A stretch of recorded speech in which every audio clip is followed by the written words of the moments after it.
باید باید 37 صدمو ضرب داره 10 بکنیم بشه 3 میلیمتر 75 صدم.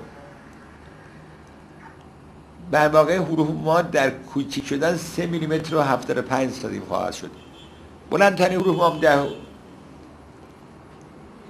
و دیزاینینگ قاف اول و چه آخر است، مثل گچ مثلا.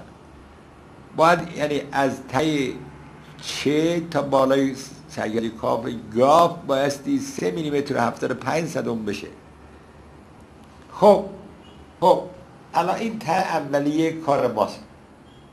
شما فکر مثلا ما اگر در اینجا چه بین که اینجا سرش تیزه یا اینجا تیزه، اینجاها دوتا جا، یا در اینجا این که قابل استفاده برای قالب سازی نیست، برای که این وقتی بشه 1/50 اصلا این عددی نمیشه، اصلا پرت میشه میره. بس بنابراین نازکترین جامو باید 1/10 میلیمتر بشه. 50 برابر کنیم میشه 5 میلیمتر. یعنی این قسمت باید 5 میلیمتر بشه. 5 میلیمتر. ببین عدد رو میزنیم حتی. اینجا یک دایره مانند میبینی؟ دایره، یا اینجا یک دایره 5 میلیمتری میذاریم. و در اینجا در اینجا اینم باید از 5/10 حداقل باید باشه.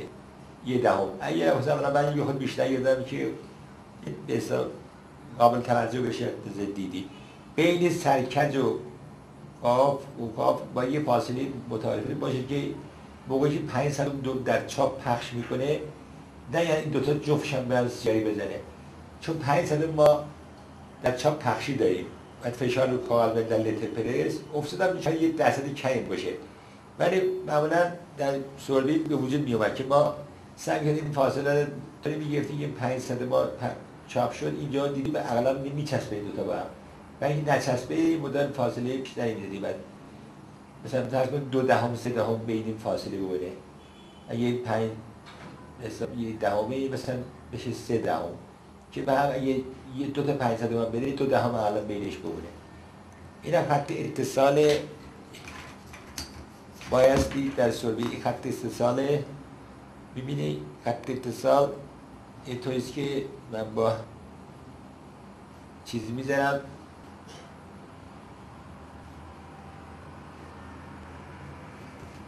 مثلا موقعی خط افقی رو گذاشتم. این کاف اوله، کاف اوله، این چه آخره. این نباید بیاد زیر اینجا، چون اینا حروف سوربی بوده تک تک. به این صورت عمل میشده، به این صورت عمل میشده، به این صورت عمل میشد. این کاف اوله، این چه آخره. یه فاصله به جام اینجا میذاریم، حروف بعدی میاد این به حساب نچسبه. بعد حروف بعدی اینجا شروع میشه، ولی اینجا دیگه کاف اول دیگه فاصله جا نداره. فاصله جا در حروف قبلی بعد از این داره. بنابراین اومدیم سر نقطه ها. نقطه ها را ما سعی می‌کردیم الان این مدت کوچیک‌ترش کنیم، یه کمی کوچیک‌ترش کنیم، یه کمی کوچیک‌ترش کنیم، یه کمی کوچیک‌تر طراحی کنیم. فاصله بین این حروف ها باید معین بشه. اینا 5 ثانیه اون نقطه 3 نقطه به هم نچسبن و این فاصله بین اینجا وقتی پخش بشه خودش به هم میچسبه. ما اینا محاسبه میکردیم که اینا به هم نچسبن.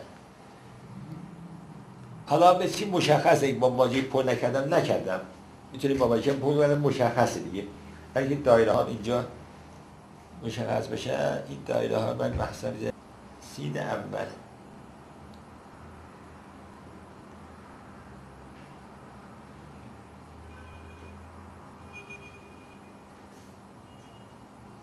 اما در عربی این دندون‌ها اینجوری میاد به سمت راست متمایلن دندون‌ها، یعنی قلم اینجوری میاد اینجوری میاد اینجوری میاد، ولی با این خط رو از این که به سمت راست دندون‌ها متمایل باشن من عمود کردم به حساب در خط اتصال که خط جدیدی باشه برای ایران، یا به سمت روزنامه ایران کردم. مراجعه فرمایید. حالا باید سر این سین اول درست کردیم. باز سین اول باید اینجا باید اقلا 5/10 بشه، یعنی اینجوری 5/10 اصلاحات بشه. اینجا که میکنه خوش 5/10 میشه. این دندونان هم تا اینجا میاریم بالا. پس بنابراین این دندونان باید چیز بشه، 5/10 بشه که پد نشه، کوتاه نشه.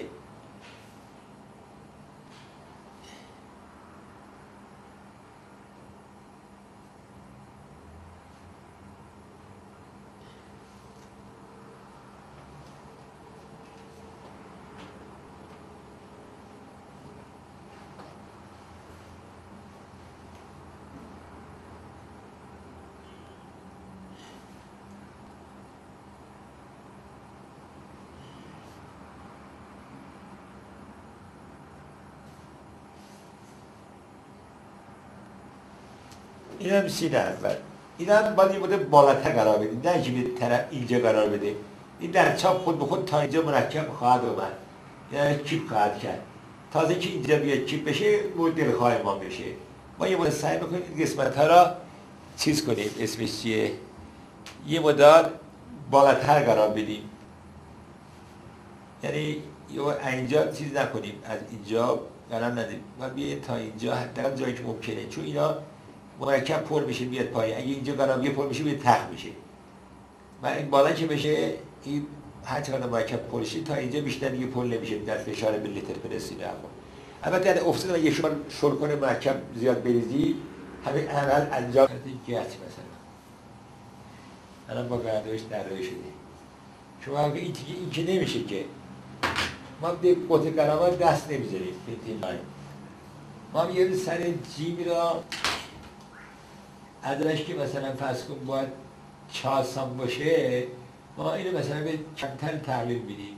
مثلا این الان دارم با مداد اصلاح تراشکاری میکنم. اون وقت اینجا یه بار از قطع قرام جیم میکاهم که اینجا چیپ نشه. بعد اون وقت از اینجا میاد از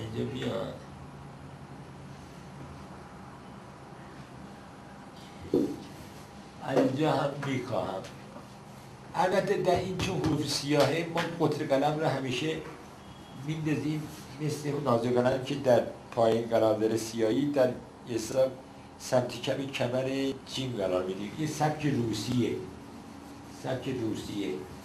یعنی در واقع قلم که میاد اینجوری میاد، همینجوری که تحتیم نازوی میشه، جای نقطه هم براش میبونه.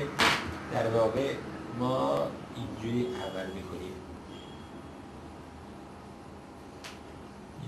میکنیم، و الان اینا رو همه رو میکنیم. البته با اون قطع قطع قلم شروع کردیم ولی اینجوری عمل میکنیم.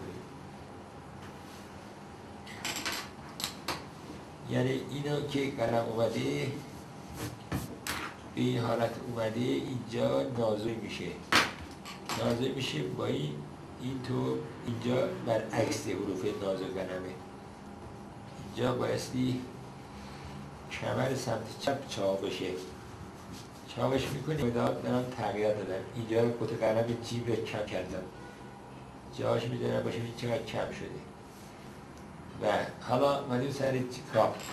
در کاف هم باز ما در اینجا این که کار کردیم میاییم اینجا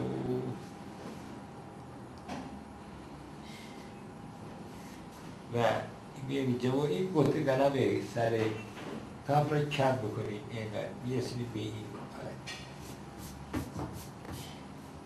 کم بکنیم. از اینجا هم کم بکنیم.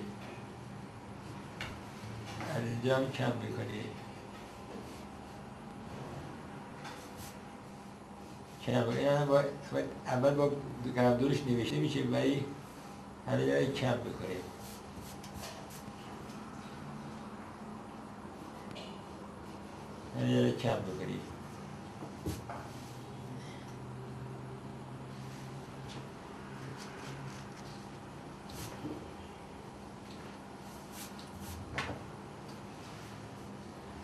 نقطه این تو را خیلی ناچیز کوچی میذاریم نقطه این تو رو اما اینکه مثلا به این بوتقه هم که نمیشه نقطه گذاشت اینجا نقطه رو اینجا کوچی میذاریم